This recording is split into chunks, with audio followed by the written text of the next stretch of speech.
Zvinhu zvinoshamisa, zvinhu zvinotyisa zvaitika munzvimbo yatiri kuno kwahama dzangu.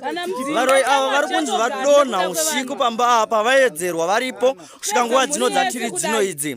Asi dambudziko raitika pamba apa nderekuti pamba apa vana vaita dambudziko rekurwara nechirwere chenzeve, vakarwara nezvirwere zvenzeve buda hurwa munzeve dzavo. Asi pamba apa panonzi pakadarika nyoka yerudzi yenyamafingu kwanga usingatore mazuva kobva kwatofa munhu. Saka vana ava vakazoona kuti tiri kupera pamusha, ndopo vakabatanidza musoro vari kunzi vakafamba. Kwavakafamba ndo zvinhu zvaita kuti vasvike pachimiro chavari apa. Regai timbotora mumwe chete mugari wepamba panapa atiudze kuti zvii zviri kuitika pamba apa. Hanzvadzi, iwe uri chiche pamba pana? Uri muzukuru wepano. Ungakwanisa here kutitsanangudzirawo kuti chii chaitika pamba penyu kusvika zvinhu zvisvike pazvasvika kudai?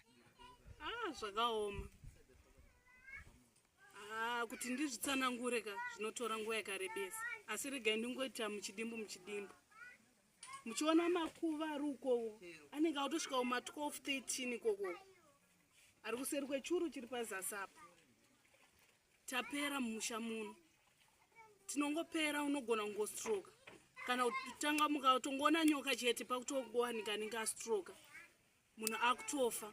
Takazobatana semhuri, tanyanyorwadziwa, tabatana kudaro takaenda kwatikaenda tikanopiwa zvatikapiwa ikoko. Mushure mekunge taviga mukoma wiki rapfuura takaviga mukoma, vava taichemerokana nenhamo zvichikonzereswa nasekuru vedu, baba vedu munin'ina wavo nemukadzi wavo nemwana wavo wamaona uyu. Ndizvo zviri kuitika hama weye kuno kwatiri, kuti vamuri kuona varoi ava vari kunzi ndisekuru, munin'ina wababa nemudzimai wavo nemwana wavo ndo vari kunzi vashungurudza mhuri.